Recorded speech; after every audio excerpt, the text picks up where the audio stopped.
누가복음 강해 오늘 다시 보실 말씀 누가복음 6장 37절 한 절입니다. 제가 받들어 읽겠습니다. 판단하지 말라. 그리하면 너희가 판단받지 아니하리라. 정죄하지 말라. 그리하면 너희가 정죄받지 아니하리라. 용서하라. 그리하면 너희가 용서받으리라. 네, 오늘 드릴 말씀 제목은 판단하지 말라 대 판단하라. 판단하지 말라 대 판단하라. 이런 제목으로 말씀을 드리겠습니다. 제가 이 제목을 이렇게 잡은 이유는요, 성경 기록을 보시면은 판단하지 말라. 오늘 말씀같이 이렇게 되어 있는 부분도 있고, 또 분명 판단하라고 명령하시는 부분도 있기 때문에 그야말로 말씀을 바르게 나누어야 하는 그런 주제라고 생각을 합니다. 자, 오늘 본문 37절을 보실 텐데요. 판단하지 말라. 그리하면 너희가 판단받지 아니하리라. 참으로 이렇게 아이러니한 일이 아닐 수 없는데, 통상 이제 기독교계에서 가장 많이 인용되는 말씀이라고 하면은 요한복음 3장 16절로 일컬어졌습니다. 요한복음 3장 16절 잘 아시죠? 그런데 어느 순간 이 누가복음 6장 37절 그리고 이제 잠시 후에 보겠지만은 마태복음 7장 1절 이런 말씀이 이제 요한복음 3장 16절의 이 이리 자리를 이제 빼앗았다는 것이죠. 그래서 판단하지 말라 이런 말씀이 나오는 구절이 가장 많이 인용되는 그런 성경 구절이 되어버렸다고 합니다. 마태복음 7장 여기 오늘 본문 말씀 띄워놓으시고요. 마태복음 7장 1절 한번 열어보세요. 마태복음 7장 1절. 여기 보시면요. 너희가 판단받지 않도록 판단하지 말라. 그렇게 되어 있죠. 너희가 판단받지 않도록 판단하지 말라. 그리고 오늘 누가복음 6장 37절에 보시면은 판단하지 말라. 그리하면 너희가 판단받지 아니하리라. 이렇게 되어 있는데, 또 이제 누가복음 6장 37절을 인용할 때도 그냥 이제 마태복음 7장 1절처럼 판단받지 않도록 판단하지 말라 이런 식으로 인용하는 그런 실정이라고 합니다. 잘못 인용한다는 것이죠. 자, 어째서 이렇게 판단하지 말라라는 명령이 인기 구절이 되어버렸을까? 간단하죠. 이 구절은 이 죄인들이 이렇게 선포자들이나 목사들로 하여금 죄에 대해서 이제 강력한 설교를 하지 못하도록 하기 위해서 사용하는 그런 목적으로 사용하는 인용하는 구절이 되기 때문입니다. 그래서 이 오늘날에 이제 여러분들이 이 세상에 돌아가는 것을 보시면, 특히 이제 기독교계에서 보시면은 사회주의, 폭동, 자살, 폭탄, 테러, 남색, 술에 취함, 소아성애증, 마약 밀매, 약물 남용, 간음, 불결한 음악, 성적 쾌감을 위한 복장 도착, 욕설, 수간, 낙태 이런 가정한 죄들을 정당화시키기 위해서 이렇게 판단하지 말라 이런 성경 구절을 인용하고 있으며, 또한 이 강대상을 물론이고 인간의 모든 생활 양상에서 이 성경을 또는 성경 기록을 제거하기 위해서 판단하지 말라. 왜냐하면 우리 바이블 빌리버는 이 판단과 또 실행의 모든 최종 권위가 하나님의 말씀, 성경 기록인데 이것에 대해서 판단하지 못하도록, 하나님의 말씀에 비춰보면 분명하게 판단이 되는데 판단하지 못하도록 판단하지 말라 이런 성경 구절을 인용한다는 것이죠. 미국에서 그러한 이 행태를 갖다가 뭐라고 부르냐면은 the new tolerance라고 합니다. 이 tolerance는 용인, 관용 이런 뜻인데요. the new tolerance, 새로운 용인, 신용인, 이런 식으로 해석을 할 수 있을 텐데요. 그런 식으로 용어가 만들어져 있을 정도입니다. 그 말의 뜻은 무엇이냐면은 다른 사람의 사악함을 비판하려 하지 말고 오히려 그것을 받아들이고 포용하고 더 나아가서 장려해야 된다. 이런 뜻이라는 것이죠. 마지막 때 답죠. 죄악으로 물든 마지막 때 같습니다. 그럼 생각해 보십시오. 그것이야말로 이 대다수의 이 동성연애자들이 바라는 바라고 할 수 있습니다. 동성연애자들 퍼레이드도 하고 행진도 하고 막 이렇게 자신들의 권리를 주장하고 하잖아요. 결국 그 사람들이 원하는 것은 이 사회가 자신들의 성도착 행위를 갖다가 인정해주고 또 자신들이 그런 그릇된 죄악을 저지르는 것을 허용해 주고 또 오히려 그렇게 하는데 비용을 지원해 주기를 바라기 때문에 그렇게 한다는 것입니다.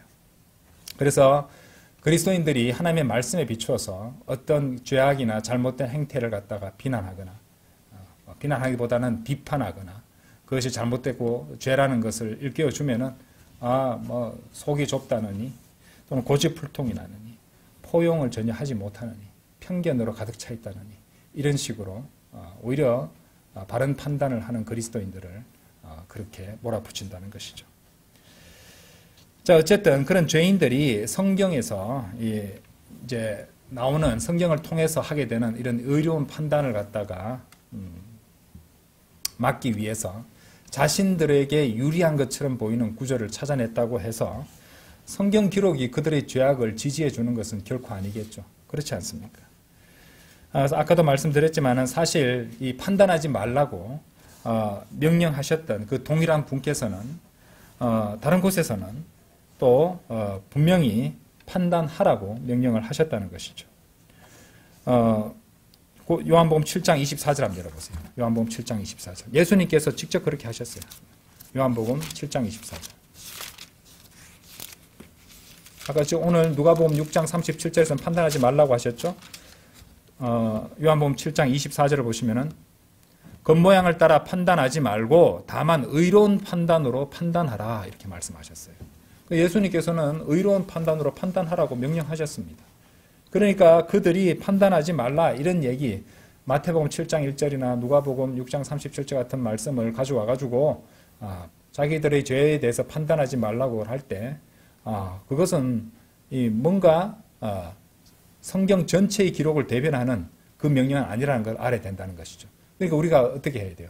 맥락을 판단해야 되고 또 교리적으로도 나눠볼 수 있어야 되고 또 다양한 상황에 있어서 주님께서 어떤 명령을 주셨는가를 갖다가 주의 깊게 성경 기록을 살펴봐야 된다는 것입니다. 그렇죠? 많은 대다수 이단들이 이렇게 보시면은 성경 구절에서 어느 한 구절만 자기한테 유리한 것을 갖다가 그것도 한 절 다 떼오는 것도 아니고 부분만 떼와서 자기들의 잘못된 이단 교리를 갖다가 지지하는 그런 구절로 사용하곤 하는데 이것도 마찬가지죠. 그렇죠? 자신들한테 조금이라도 유리하게 보이는 그 구절을 가져와서 판단하지 말라고 하지만 실제로 같은 예수님께서 요한복음 7장 24절에서는 의로운 판단으로 판단하라고 명령하셨다는 것입니다. 사도 바울도 고린도전서 2장 15절에서 영적인 자는 모든 것들을 판단한다 이렇게 기록하고 있다는 것입니다. 그래서 오늘 판단이 나온 김에 그리스도의 판단에 대해서 간단히 살펴보고 지나가도록 하겠습니다. 시간 관계상 길게 설명할 수는 없고요. 사실 우리 이제 모퉁이돌 기초 성경 공부에서 나중에 다룰 주제가 바로 이 그리스도의 판단 이 부분도 될 것인데 오늘은 이제 그 개요 정도로 살펴보고 지나간다 이렇게 생각하시면 되겠습니다. 나중에 자세히 공부하기는 하겠습니다. 자, 어쨌든 이렇게 판단하지 말라 이런 말씀은 사실 이제 기독교계에서도 많이 인용되는 말씀이지만은 실제로 이 판단이라는 그리스도인의 판단의 의미를 완전히 제대로 파악하고 이해하고 있는 사람은 그리 많지 않은 것 같습니다. 오히려 이제 최근의 기독교계를 보시면요, 그러니까 이제 모든 것을 용인하고 용납하라는 어떤 사회적 분위기, 그죠? 화합과 통합과 포용 뭐 이런 것들, 뭐 인정 이런 것들 이런 분위기에 편성해 버려서 아무도 함부로 판단하지 말라 이런 분위기가 사회적으로 팽배해 있고 또 그런 것에 영향을 받아서 기독교계에서도 섣불리 판단하지 않으려는 그래서 전부 다 꿀먹은 벙어리처럼 죄악과 잘못된 것을 보고 판단하지도 않고 또 성경 기록대로 비추어서 그것에 대해서 이제 정죄할 수 있는 부분도 있는데 정죄하지 않고 지나가는 부분이 많다는 것이죠.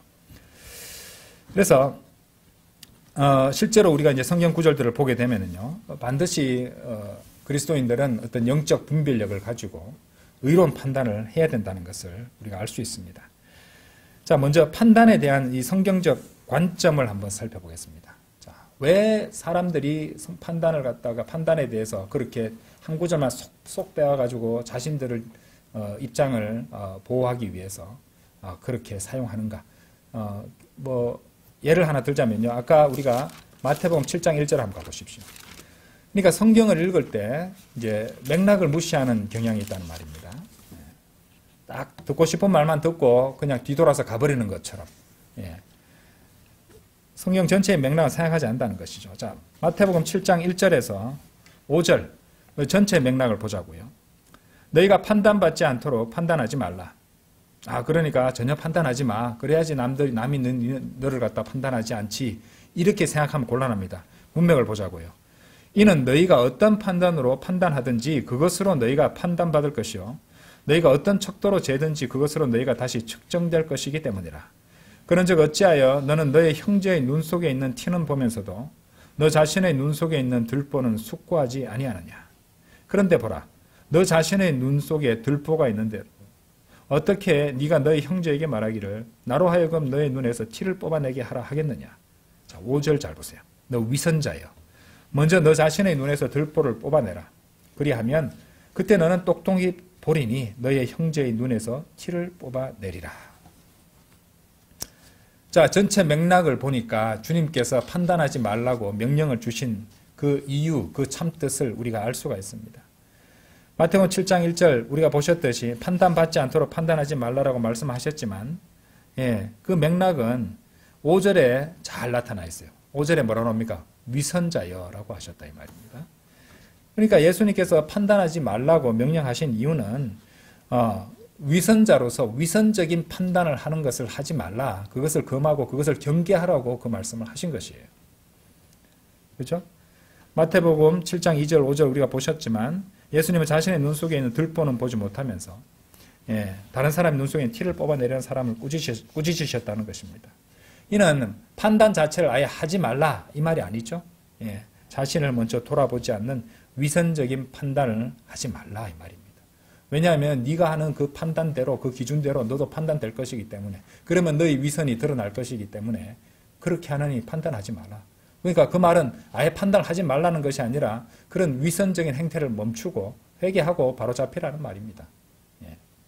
그리고 의로운 판단을 하라고 요한복음 7장 24절에서 그렇게 이제 또 그 말씀하고도 모순이 되지 않잖아요. 그렇게 되면은. 그죠? 그렇게 그 뒤에도 나오잖아요. 5절에서도 눈에서 들보를 뽑아내라. 그래야면 너는 똑똑히 보리니. 그걸 제대로 보고 제대로 판단할 수 있게 된다는 것이죠. 위선적인 판단을 하지 마라. 너나 잘해 이 말입니다. 너나 잘해. 그래서 판단하지 말라고 하셨지 판단 자체를 하지 말라는 말이 아닙니다. 그러니까 이제 자기한테 좀 유리해 보이는 그런 구절을 갖다가 맥락은 무시해버리고 그것만 쏙 빼어서 그렇게 사용한 잘못된 예라는 것입니다. 아시겠죠? 자, 고린도전서 아까 제가 말씀도 드렸는데 고린도전서 2장 15절 한번 열어보십시오. 고린도전서 2장 15절.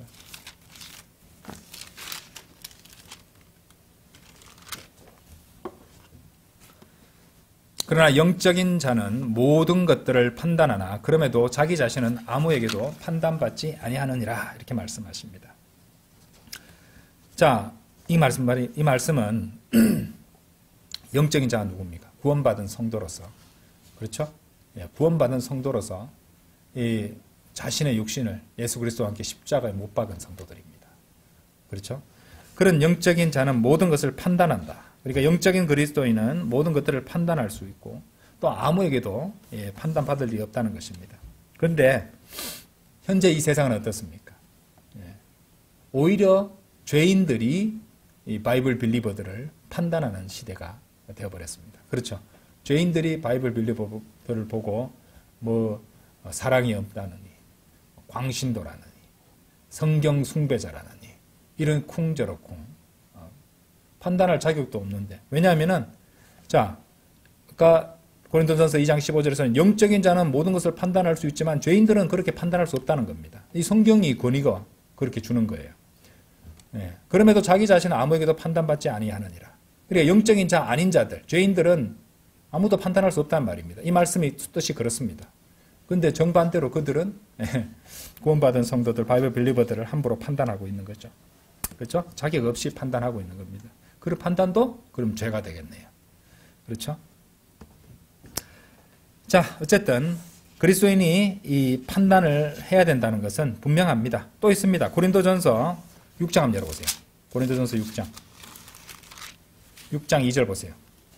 너희는 성도들이 세상을 판단하리라는 것을 모르느냐? 이렇습니다. 그렇죠? 세상을 판단하리라는 것을 모르느냐? 예. 그 6장 2절에 보시면 판단이 이제 judge입니다. judge. 예. 심판하고 판단한다는 뜻이거든요. 그래서 성도들이 세상을 판단한다. 그리스도인은 판단해야 됩니다. 그렇죠? 예. 그리스도인에게 영적 분별력과 판단력이 있어야 하고 또 동시에 합당한 판단을 해야, 의로운 판단을 해야 한다는 것을 보여주는 대목입니다. 여러분들 이 세상에 갈수록 사악해지고 죄악이 넘쳐나는 이유 중 하나가 바로 이것입니다. 뭡니까? 최종 권위가 되는 성경 기록대로 판단하지 않고 또 설령 판단할 수 있다고 해도 그것을 명시적으로 판단하고 선포할 수 있는 용기가 있는 사람이 그리 많지 않기 때문에 그렇습니다. 전부 다 입을 다문다는 것이죠. 왜? 시끄러워지니까, 불편해지니까, 오히려 공격받을 수 있으니까. 그렇죠? 구원받은 영적인 그리스도인들은 합당한 판단을 하고 의로운 판단을 할 수 있어야 됩니다. 그렇죠? 우리 바이블 빌리버는 진리의 수호자이고 또 진리의 선포자로서 영적 분별력을 발휘하는 것이고 합당한 판단을 해야 된다는 것이죠. 자, 그러면 판단의 영역은 어딜까? 어떤 부분들을 우리는 판단을 해야 될까? 기본적으로 이 바이블 빌리버들이 판단을 해야 되는 것은 첫 번째로 죄에 대해서 판단해야 됩니다. 죄에 대해서는 분명히 판단을 해야 됩니다. 고린도전서 5장 한번 보세요. 5장 1절에서 3절. 음행이 너희 가운데 있음이 공공연하게 알려져 있는데 그러한 음행은 이방인들 사이에서도 이름조차 불리지 않는 것이니 즉 누군가가 자신의 아버지의 아내를 취하였다는 것이라. 그런데 너희가 우쭐해져서 오히려 애곡하지도 아니하였으니 이런 행동을 한 자가 너희 가운데서 출애되도록 하지 아니하는도다. 이는 진실로 내가 몸 안에서는 떨어져 있으나 영 안에서는 같이 있기에 마치 내가 같이 있는 것처럼 이런 행동을 그와 같이 한 자에 관하여 이미 판단하였기 때문이라. 자, 5장 1절에서 3절 말씀을 읽어보시면 당시 고린도 교회에 아주 흉악한 죄를 지은 사람이 있었습니다. 교회 내에 이 근친상간의 음행과 같이 흉악한 죄를 지은 명백한 죄를 지은 자가 있었는데 그것에 대해서 명백하게 판단을 해야 됨에도 불구하고 그렇게 하지 않았음을 책망하고 있다는 것입니다. 그래서 교회 안에 분명하고 명백한 죄가 있다면요, 반드시 판단을 해야 됩니다. 이 명백하고 분명한 죄를 갖다가 판단하고 정죄하지 않는 것은요, 사랑이 아닙니다. 그것은 하나님께서 주신 명령을 불순종하는 하나님 앞에 큰 죄를 짓는 것이라는 것을 알아야 된다는 것이죠. 그래서 그리스도인은 죄에 대해서 판단을 해야 됩니다. 죄에 대해서 판단을 해야 된다는 것이죠. 자, 그리스도의 판단 영역 두 번째로요. 그리스도인은 또한 이 잘못된 교리에 대해서 판단해야 됩니다. 잘못된 교리에 대해서 판단해야죠. 자, 디모데후서 4장 2절 한번 보세요. 디모데후서 4장 2절. 디모데후서 4장 2절. 말씀을 선포하라. 시기에 맞든지 시기에 맞지 아니하든지 절박하게 하라. 모든 오래 참음과 교리로 책망하고 꾸짖으며 권면하라. 모든 오래 참음과 교리로 책망하고 꾸짖으며 오래 참음과 교리로 책망하고 꾸짖으며 권면하라. 그렇죠. 오래 참음이라는 말씀을 준 이유가 있죠. 그렇죠. 교만하게 막 비판적으로 그렇게 하라는 것이 아니라 오래 참음과 교리로 그냥 덮어주는 게 아니고 책망하고 꾸짖으며 바른 교리로 또 권면하라는 말씀을 주셨습니다. 이 교리가 굉장히 중요하죠. 우리 바이블 빌리버는 교리를 굉장히 중시합니다. 그리고 그 성경적 그런 지식들도 굉장히 중요합니다. 왜냐하면 바른 지식이 있어야 바로 섬길 수 있거든요. 구원 교리가 잘못되면 어떻게 됩니까? 구원 교리가 잘못되면요, 평생 동안 종교인 노릇을 하다가 지옥에 떨어져 버리는 겁니다. 그거 끔찍한 일 아닙니까? 지식은 중요한 겁니다. 성경적 지식은 중요한 것이에요. 그죠?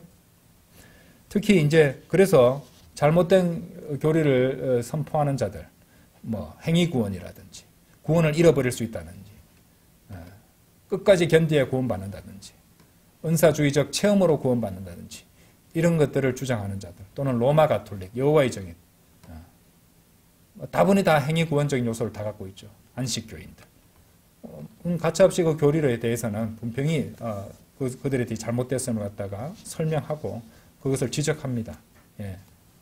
다 그냥 그 종교 통합으로 다 좋아, 뭐 우리 한 울타리 안에 들어가자, 우리 한 마음이 되자, 이거 아니죠. 교리가 잘못되면은 그 구원 교리가 잘못되면 지옥에 떨어지는 거 아닙니까? 사도 바울은 그 점에 대해서 분명히 말했습니다, 여러분들. 자, 빌립보서 3장 2절 한번 열어보세요. 빌립보서 3장 2절. 빌립보서 3장 2절. 그거 한번 보세요. 개들을 주의하며 악한 일꾼들을 주의하고 할례파들을 주의하라. 이 말이 무슨 말이냐면요. 지금 이 개들, 악한 일꾼, 할례파들 나오는데 율법을 지켜서 구원받는다고 주장하는 그런 자들을, 그러니까 잘못된 교리를 주장하는 자들에 대해서 이렇게 말하고 있는 겁니다. 성경에서 개라 하면은 보통 이제 남성이죠. 구원받지 않은 남성을 개라 하고 구원받지 않은 여성을 보통 돼지라고 하는데 어쨌든 잘못된 교리를 선포하는 자들을 개들이라고 불렀습니다. 이거 너무 심한 말이라고 할 수 있겠죠. 아닙니다. 잘못된 교리를 전하는 자들 사도 바울은 개라고 불렀어요. 개라고. 지금 잘못된 은사주의라든지 행위기원이라든지 무슨 주제권 구원을 하는 자들 보고 개라고 하면은 어떻게 저렇게 심한 말을 하겠지만 사도 바울은 가차없이 썼습니다. 자, 베드로 후서 2장 한번 열어보세요. 베드로 후서. 베드로도 그랬어요. 베드로 후서 2장.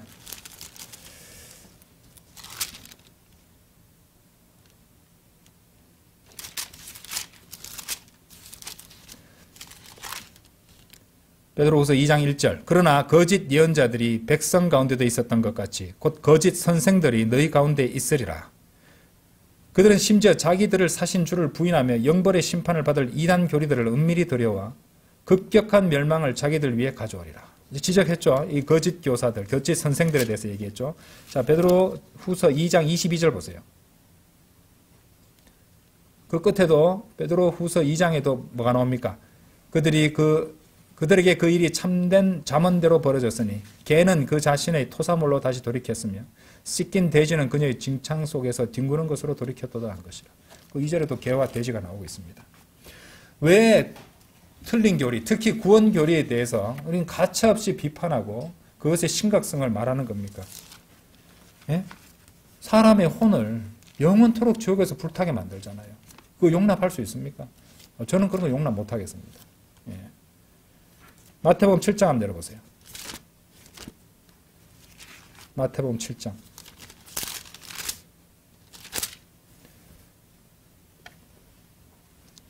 혼들을 삼킨다니까요. 혼들을 삼켜서 지옥에 떨어지게 한다니까요. 마태복음 7장 15절. 거짓 예언자들을 경계하라. 그들은 양의 옷을 입고 너희에게 나오나 그들의 속은 탐욕스럽게 삼키는 늑대들이니라. 그렇죠? 예. 늑대, 개, 돼지 다 나왔습니다. 끔찍하죠? 그래서 잘못된 교리에 대해서 그리스도인은 분명한 판단을 해야 됩니다. 그러려면은 바른 교리를 알고 있어야 되죠. 공부를 철저히 하셔야 되죠. 그렇죠?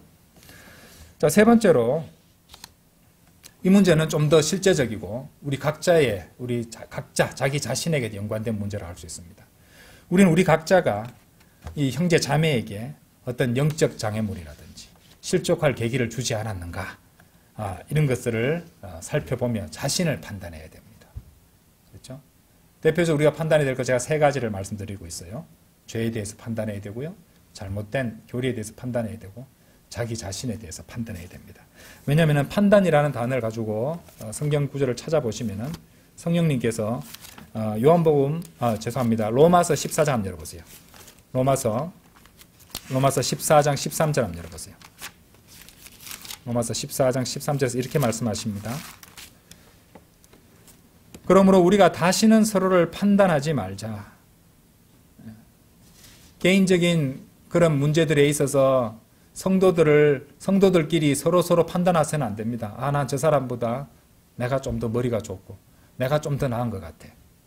저 사람은 저런 습관이 있는 것 같은데 저 꼴불견인데 저 사람은 저런 약점이 있구나. 조금 마음에 안 들어. 그렇게 하지 말고요. 예, 그래서는 안 되죠. 예. 어떻게 하라고 하셨습니까? 13절. 그러므로 우리가 다시는 서로를 판단하지 말자. 그보다는 오히려 아무도 자기 형제의 길에 걸려 넘어지게 하는 장애물이나 쓰러질 계기를 두지 아니하였는지 이것을 판단하라. 교제하면서 형제들, 자매들을 판단하려고 하지 마시고 본인이 장애물이 되지 않을지 실족할 거리를 제시하지는 않는지 본인을 판단하셔야 됩니다. 아시겠죠? 그러면은 문제가 완전히 줄어들게 될 것이에요. 이것은 사회생활 할 때도 마찬가지입니다. 그렇게 해보십시오. 먼저 나를 판단해 보시고 스스로 나 부분에 있어서 다른 사람을 먼저 생각하고 그러면 무조건 사회생활 인간관계에서도 성공할 수밖에 없습니다. 그렇죠? 광신도라고 욕하면서도 그래도 그리스도인은 뭐 이런 장점이 있어. 저런 점은 높게 평가해. 이럴 겁니다. 그러면 주님께서 영광 받으실 거 아닙니까? 그렇죠? 자, 우리가 판단을 해야 되는 그 영역에 대해서 몇 가지만 살펴봤는데요. 그 다음은 우리 그리스도인이 판단을 자제해야 되는 영역들을 한번 말씀드리도록 하겠습니다. 그리스도인이 판단을 자제하고 유보하고 또 하더라도 조심해야 되는 그런 부분들이 있습니다. 첫 번째로 이 개인적인 자유나 신념의 문제에 대해서는 판단을 자제해야 됩니다. 로마서 14장 펼쳐놓으셨죠? 3절 한번 보세요. 3절. 먹는 자는 먹지 아니하는 자를 멸시하지 않게 하라. 또 먹지 아니하는 자는 먹는 자를 판단하지 않게 하라. 이는 하나님께서 그를 받아들이셨기 때문이라. 다른 사람의 종을 판단한 너는 누구냐? 그가 서거나 쓰러지는 것이 자신의 주인에게 있도다. 진정 그가 붙들림을 받으리라. 이는 하나님께서 능히 그를 서게 하실 수 있기 때문이라. 신념의 문제가 나옵니다. 어떤 사람은 한 날을 다른 날보다 중하게 여기고 다른 사람은 모든 날을 저마다 똑같이 중하게 여기느니라. 모든 사람으로 하여금 저마다 자기 자신의 생각 안에서 완전히 확신하게 되도록 하라. 나를 귀하게 여기는 자는 주를 위하여 그것을 귀하게 여기고 나를 귀하게 여기지 아니하는 자는 주를 위하여 그가 그것을 귀하게 여기지 아니하니라. 먹는 자는 주를 위하여 먹는 것이니 그가 하나님께 감사들을 드리기 때문이라. 또 먹지 아니하는 자는 주를 위하여 그가 먹지 아니하고 하나님께 감사들을 드리느니라. 그렇죠? 그러니까 이제 명백한 죄가 아니고 개인마다 신념의 차이가 있고 개인마다 자유가 다 있는 겁니다. 자유의지가 다 있는 것이니 그런 가지고 섣불리 판단하지 말라는 겁니다. 그렇죠? 그런 거. 그렇기 때문에 이런 것은 또 아주 조심해야 된다는 것이죠. 음식을 먹지 안 먹는지, 어떤 음식을 먹는지, 특정 날을 준수하는지 안 하는지 이런 문제들 개인의 신념적인 영역이니까 이런 것들에 대해서는 판단을 자제해야 됩니다. 두 번째로 이 명백한 죄가 아니라 사랑으로 덮어줄 수 있고 또 참을 수 있는 그런 일들에 대해서는 덮어주시고 판단하지 마십시오. 그런 것들은 판단하지 않는 겁니다. 역시 이제 개인적인 그런 부분이 되겠는데요. 실제로 잠언 10장 한번 열어보세요. 잠언 10장. 잠언 10장 12절 보세요. 증오는 분쟁들을 불러일으키느니라. 그러나 사랑은 모든 죄들을 덮느니라. 때로는 덮어줄 수 있어야 된다는 것이죠. 그렇죠? 좀 사소한 그런 죄나 잘못도 될 수 있습니다. 그런데 참아줄 수 있고 사랑으로 덮어줄 수 있는 부분도 있다는 것이죠. 왜 그렇게 해야지는 제가 뒤에 가서 또 설명을 드리겠습니다. 어떤 목적으로 그렇게 해야 되는가는 제가 가르쳐 드릴게요. 그렇죠? 그래서 기본적으로 우리 그리스도인들은요, 이 그리스도 안에서 서로의 약점들 이런 것들을 품고 용납해 줄 수 있어야 됩니다. 약점 없는 사람이 어디 있습니까? 완벽한 사람이 있습니까? 없습니다. 그래서 저 사람은 저렇게 한다는 사람이 저런 면이 있었네. 어휴 꼴불견이야. 그렇게 하지 마시고 나도 이런 인간적인 면이 있는데 저 형제는 저런 것으로 힘겨워하고 있구나. 저 형제를 위해서 기도해 줘야겠다.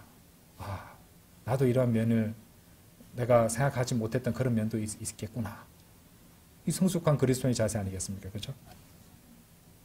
세 번째로 결코 부분적인 이해만으로 부분적인 정보만 갖고 판단해서는 안 된다는 것입니다. 성경에 나옵니다. 요한복음 7장 51절 한번 보세요. 요한복음 7장 51절.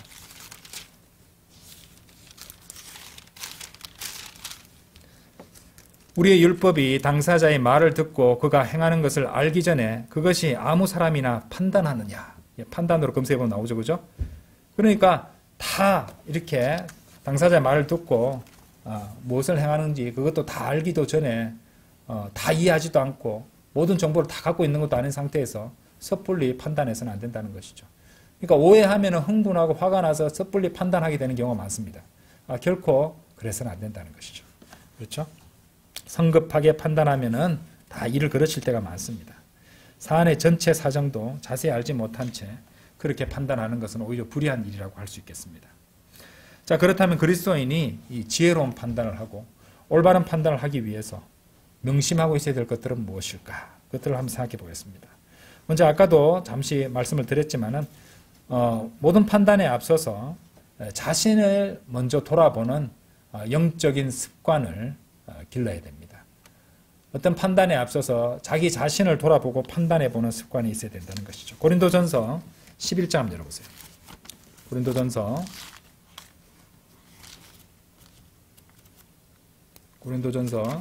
11장 31절입니다. 이는 만일 우리가 자신을 판단하려고 한다면 우리가 판단받지 않을 것이기 때문이라. 또 스스로 판단해야 되는 것이죠. 하나님 말씀 매일 읽으면 얼마나 좋습니까? 말씀이 거울이잖아요. 그 말씀에 비춰서 자기 자신을 판단할 수 있습니다.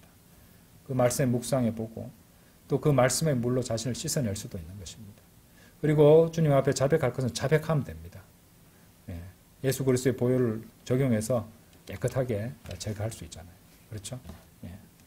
근데 그런 것들을 게을리하게 되면 문제가 생긴다는 것입니다. 하나님과 이 관계가 어긋나기 시작해요. 하나님 거룩하신 분이기 때문에 자백하지 않은 죄를 갖다가 계속 붙잡고 있는 사람하고 함께 동행하시지 않습니다.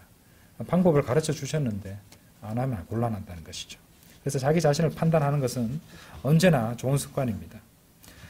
그래서 세상에도 그렇습니다. 세상에서도요, 현실적으로 올바른 판단을 하고 개선을 하기 위해서는 자가점검, 자기 객관화가 중요합니다. 그런 말 많이 들어보셨죠? 자기 객관화. 수험생들이 잘 안 되는 게 자기 객관화입니다. 나는 조금만 더 하면은 몇 문제를 더 맞춰서 몇 점이 더 나와서 나는 얼마든지 여기 갈 수 있어. 근데 자기 객관화가 덜 됐어요. 그 몇 문제 더 맞추는 게 얼마나 어려운데요. 그렇죠? 자기 객관화를 분명히 하고 있어야지 자기 약점을 갖다가 직시할 수 있고 그것을 갖다가 약점을 고치기 위해서 현실적인 어떤 자구책을 강구하거나 해결책을 찾아낼 수 있다는 것입니다. 그렇죠? 그리스도인도 마찬가지죠.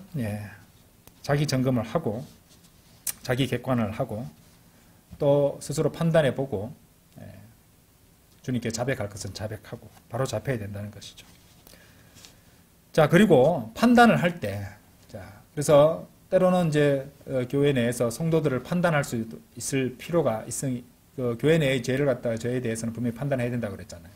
판단을 하는 데 있어서 그것을 정죄하고 그 사람을 제거하고 이런 게 목적이 아닙니다. 성도를 판단할 때 그 목적은 어디까지나 그 성도의 1차적으로 그 성도의 회복에 있습니다.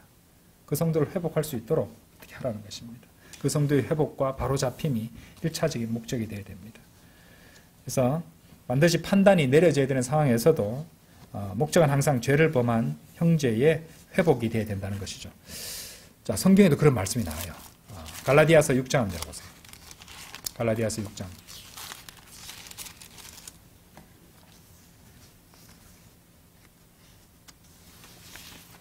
주님께서 우리에게 주신 명령입니다. 형제들아, 만일 어떤 사람이 잘못에 빠진다면 영적인 너희는 그러한 자를 온유의 영 안에서 회복시키라. 근데 이제 잘못이라고 했잖아요, 그죠? 명백한 죄하고는 딱 이렇게 레벨은 좀 다릅니다만은 어떤 잘못에 빠졌고 개선할 수 있고 회복시킬 수 있는 그런 여지가 있는 것들입니다. 만일 어떤 사람이 잘못에 빠진다면 영적인 너희는 그러한 자를 온유의 영 안에서 회복시키라. 또한 너 자신도 숙고하여 너도 시험에 들지 아니하게 하라. 그렇죠. 회복을 염두에 두고 성경은 말씀하신다는 것입니다. 자, 제가 이 말씀을 드린다고 해서 또 오해하시지는 말으셔야 할 것이 용서라는 것이 결코 죄를 승인해 준다는 것은 아닙니다. 죄에 대해서는 분명히 판단해야 됩니다. 아시겠어요? 죄에 대해서는 분명히 판단해야 됩니다. 자, 요한복음 8장 11절 한번 보세요. 우리 주님께서 하신 것을 보고 우리는 배우면 됩니다. 요한복음 8장 11절. 여러분들 가늠하다 잡혀왔던 여인 얘기 아시죠? 네. 주님께서 어떻게 판단하셨나 보십시오. 10절부터 볼게요. 예수님께서 자기 몸을 일으켜 세우시고 그 여자 외에는 아무도 없는 것을 보시자 친히 그녀에게 말씀하시기를 여자여 너를 고소하던 자들이 그 자들이 어디에 있느냐 아무도 너를 정죄하지 아니하였더냐 하셨느니라. 11절 그녀가 말씀드리기를 주여 아무도 없나이다 하였더라. 이에 예수님께서 그녀에게 말씀하시기를 나도 너를 정죄하지 아니하노라. 가라. 그리고 더는 죄를 짓지 말라 하셨느니라. 주님께서 용서해 주셨는데 마지막 말씀이요. 그녀가 죄를 지었다는 것을 분명히 하셨어요. 왜? 더 이상은 죄를 짓지 말라 그랬어요. 앞에 너는 죄를 지었는데 내가 너를 용서했다는 말입니다. 죄는 판단을 하셨다는 겁니다. 아시겠어요? 죄를 그 가늠하다 잡혀온 그녀의 죄를 받아들이고 용인하고 장려하시지 않고 그것을 죄라고 분명히 말씀하셨고 그것을 용서하셨다는 것입니다. 지난주에 내가 라과르디아 판사에게 말씀드렸죠. 그냥 불쌍하다고 다 봐주고 용서해주고 했습니까? 요즘 법정은 그렇게 합니다. 생계형 범죄라면 그냥 이렇게 훈방 조치하고 그냥 죄 안 지은 것처럼 그렇게 풀어주고 하는 그런 것도 있었습니다. 라과르디아 판사는 분명히 그 빵입니까? 먹을 것을 훔치다 잡혀온 노인에게 그것이 죄라고 그것을 분명히 판단을 했어요. 그래서 그것에 대해 벌금을 선고했습니다. 죄를 죄로 분명히 판단을 했고 그 다음에 어떻게 했습니까? 그 다음에 자비를 베풀었죠. 자기가 대신 내줬다 이 말입니다. 그죠? 예. 그러니까 그 이후에 그 노인은 울면서 법정을 떠나면서 바로 잡혔던 것이죠. 그렇죠? 자, 무엇보다도 간단합니다. 우리는 하나님께 우리가 살면서 이 판단을 내려야 될 경우가 너무도 많습니다. 혼란스러울 때도 있을 것이에요. 합당한 판단을 하기 위해서는 무엇보다도 주님께 지혜를 구해서 받아야 됩니다. 이 판단이라는 것은요, 특히 이제 그리스도인이 교회 내에서 성도들 사이에서 하는 판단 같은 것, 판단의 경우는요, 양날의 검과도 같습니다. 예. 그러니까 잘 사용하면은 교회와 진리를 잘 수호할 수 있는 것이지만은 잘못 사용하게 되면은 이 관계를 돌이킬 수 회복시킬 수 없을 정도로 파괴시킬 수도 있기 때문이죠. 그래서 뭐 확실한 이겁니다. 뭐 단적으로 말씀드리자면 그리스도인은 이제 모든 것을 용인하자, 받아들이자, 함부로 판단하지 말자. 이런 세상의 시류에는 동화되어서는 안 됩니다. 세상에 동화되지 말아야 되잖아요. 그죠? 우리는 의로운 판단을 해야 됩니다. 성경적 진리에 근거한 영적 분별력을 발휘해야 됩니다. 하지만 우리가 판단할 때는 항상 겸손과 성도의 사랑에 그 뿌리를 두고 해야 된다는 것이죠. 그러면은 실수할 일이 현저하게 줄어들게 될 것입니다. 자, 뭐 시간 관계상 이 판단에 대해서는 많은 얘기를 갖다가 말씀을 드릴 수 없습니다. 나중에 우리가 모퉁이돌 기초 성경 공부할 때 자세히 말씀드리도록 하고요. 우선은 이 판단에 대해서 이 정도면은 가이드라인은 잘 잡으셨다고 판단합니다. 그래서 이대로 실행하는 그런 성도님들이 되기를 바랍니다. 다시 누가복음 돌아가셨어요. 이제 우리 본문 말씀 다 돌아볼게요. 판단하지 말라. 그리하면 너희가 판단받지 아니하리라. 정죄하지 말라. 그리하면 너희가 정죄받지 아니하리라. 용서하라. 그리하면 너희가 용서받으리라. 자, 이 말씀을 잘 보세요. 이 말씀을 여러분들이 그냥 쭉 보면요. 우리가 뭔가를 판단을 하지 말아야지 판단받지 않고, 정죄하지 말아야지 정죄받지 않고, 용서해야지 용서를 받을 수 있구나라는 생각을 하게 만듭니다. 이게 신약의 복음입니까? 아니죠. 아닙니다. 이 구절의 교리적 적용을 그래서 주의 깊게 해야 됩니다. 이 구절을 신약 성도들에게 적용하려면요, 굉장히 주의 깊게 나눠서 해야 됩니다. 그렇죠? 앞서서 많은 구절들을 우리가 주의 깊게 어떻게 하고 어떻게 적용해야 되는지 제가 설명을 드렸는데 이 구절도 마찬가지입니다. 예를 하나 들게요. 여러분들 연세가 좀 있으신 분들은 아시겠지만은 이 흑백 영화하고 이렇게 칼라하고 이렇게 섞여서 뒤에 채색을 했는지 모르겠습니다만 옛날 영화 중에 오즈의 마법사라는 영화가 있었어요. 그 도로시 역을 맡은 주디 갈랜드라는 그 여자 배우가 있습니다. 주디 갈랜드라는 여자 배우가 있는데 이 배우는요 이런 말을 했어요. 내가 하나님을 만날 그날 내가 다른 사람들에게 자비롭게 대해왔듯이 그분께서도 나에게 그렇게 대해주시기를 소망한다. 이렇게 말했다고 해요. 그러니까 쉽게 말해서 다른 사람들에게 내가 아주 자비롭게 대해줬기 때문에 주님께서 나에게 자비롭게 대해주셨으면 좋겠다. 지금 우리가 방금 읽었던 누가복음 6장 37절에서 그런 아이디어를 얻었던 겁니다. 후에 이 주디 갈랜드라는 배우는요, 갈랜드라는 배우는 그 알코올 중독 또 마약 이런 것들로 해서 죽게 되었는데, 그녀가 했던 말과 마찬가지로 자신이 타인들을 용서해주고 용인해주고 자비를 베푼 것으로 해서 주님께 심판 때 그렇게 자비를 얻고 용서를 받을 것이라고 기대했던 것이죠.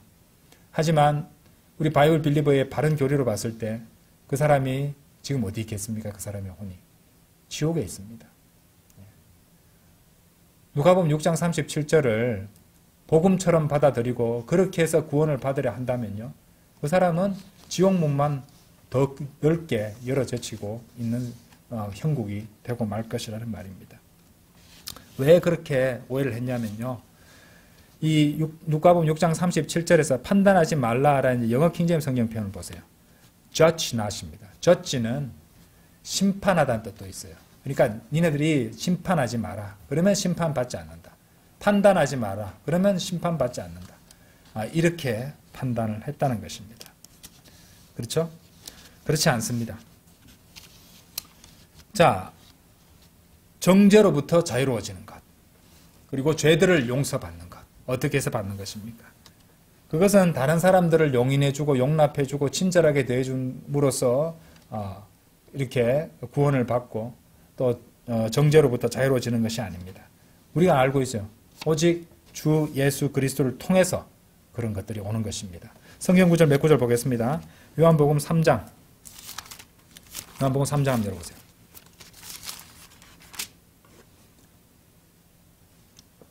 요한복음 3장 17절 18절. 이는 하나님께서 세상을 정죄하시고자 자신의 아들을 세상 속으로 보내신 것이 아니기 때문이요 오히려 그를 통하여 세상이 구원받게 하려 하심이라. 18절. 그를 믿는 자는 정죄를 받지 아니하느니라. 정죄받지 않으려면 그분을 믿으면 됩니다. 주 예수 그리스도를. 그러나 그를 믿지 아니하는 자는 이미 정죄를 받은 것이라. 이는 그가 하나님의 독생자의 이름을 믿지 아니하였기 때문이라. 무섭죠? 아무리 착하게 살고 아무리 모범적으로 살아도 하나님의 독생자의 이름을 믿지 않으면 이미 정죄를 받은 것이라고 말씀하십니다. 하나님께서 제시한 방법을 이거는 별로 마음에 안 들고 너무 시시해, 너무 편협해, 나는 다른 방법이 있다고 생각해. No, 그런 건 없습니다. 하나님께서 정하신 방법이 그겁니다. 그 길은 유일하단 말이에요. 로마서 8장 1절 보세요. 로마서 8장 1절. 로마서 8장 1절.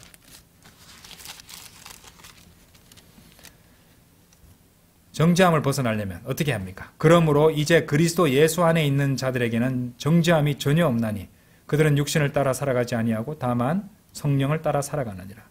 정죄함으로부터 자유로워지려면 예수 그리스도 안으로 들어가야 됩니다. 예수 그리스도를 자신의 구원자로 믿고 받아들일 때 그 사람은 예수 그리스도의 몸 안으로 영적 침례를 받아 들어가는 것이죠.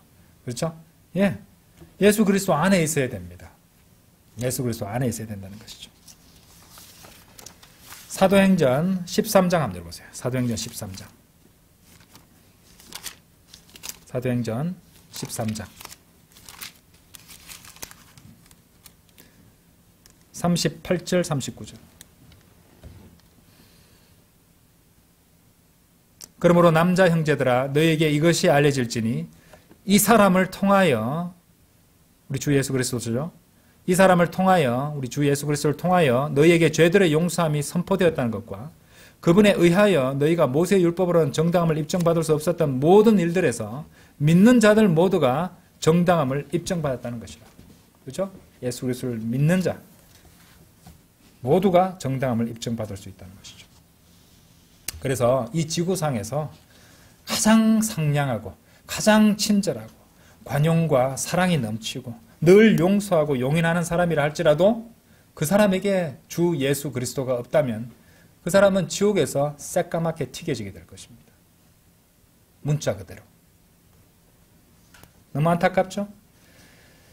자, 몇 주에 걸쳐서 계속 강조드리지만 누가복음 6장 37절은요. 이 교리적으로 구약의 율법하에 있는 유대인 그리고 장차 오게 될 이 대환란 때 적용되는 말씀이지 결코 신약 구원 교리에 관한 확고한 진술이 될 수는 없습니다.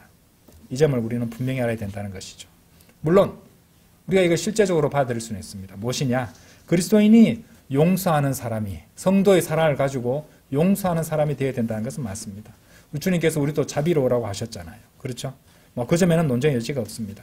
그런데 그것이 자신의 죄를 용서받기 위해서 내가 남을 용서해야 된다. 이거는 건 없어요.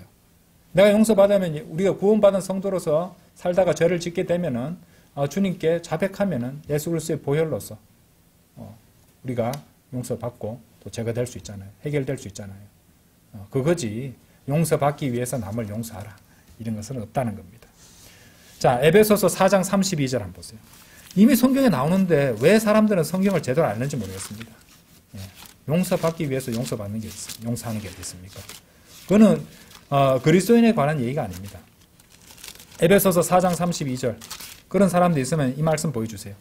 에베소서 4장 32절 그리하여 너희는 서로에게 친절하고 나오죠? 상냥한 마음이 되어 하나님께서 그리스도를 위하여 너희를 용서하셨듯이 바로 그처럼 서로 용서하라. 이 말씀 잘 보세요. 예. 하나님께서 그리스도를 위하여 너희를 용서하셨듯이 용서하라고 하셨어요. 그러니까 하나님께서 여러분을 용서하시도록 용서하라고 말씀하셨어요. 아닙니다. 용서를 이미 이루어졌어요. 그렇죠? 하나님께서 그리스도를 위하여 너희를 용서하셨듯이 이미 용서받았습니다. 이미 용서받았기에 용서하라는 겁니다. 행위구원을 주장하는 자들은 뭡니까?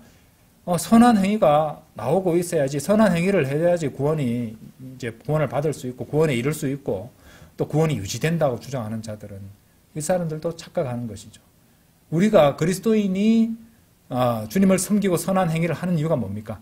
구원받았기 때문에 우리가 받은 그 구원을 나타내기 위해서 빌립보서 2장에 나오죠. 나타내기 위해서 선한 행위를 하고 합당하게 살아가는 것이잖아요. 구원받았기에 선한 행위를 하는 것입니다. 우리가 용서하는 이유는 뭡니까? 우리도 용서를 받았으니까 자비를 받았으니까 그 자비로 드러내고 용서를 하는 것이지 용서받기 위해 용서하는 것은 아니라는 것입니다. 차이를 아시겠죠? 예, 그것이 이제 구약의 구원과 바울서시에 나오는 신약 구원 사이의 차이입니다. 이 복음서들 그래서 적용할 때 조심하라고 말씀드렸잖아요. 상당수 부분은 십자가 이전이면 구약 상황입니다. 그래서 구약과 신약의 구원은 그렇게 다르다는 겁니다. 그래서 주님께서 명령을 주셨던 것이에요. 진리의 말씀을 바르게 나누라고. 그러기 위해서는 성경을 바르게 나누어서 공부할 수 있도록 배워야 되잖아요. 그래서 우리가 늘 공부하고 또 가르치고 또 많은 진리의 서적들도 나와 있고 그렇죠? 손만 뻗으면 구할 수도 있고 시간만 투자하면 주님께 기도드리면 가르쳐 주시고 깨닫게 해주신다는 것입니다. 우리부터 잘 알고 또 속아서 지옥으로 가는 사람들에 잘 알려줄 수 있어야 될 것입니다. 다 같이 기도드리겠습니다.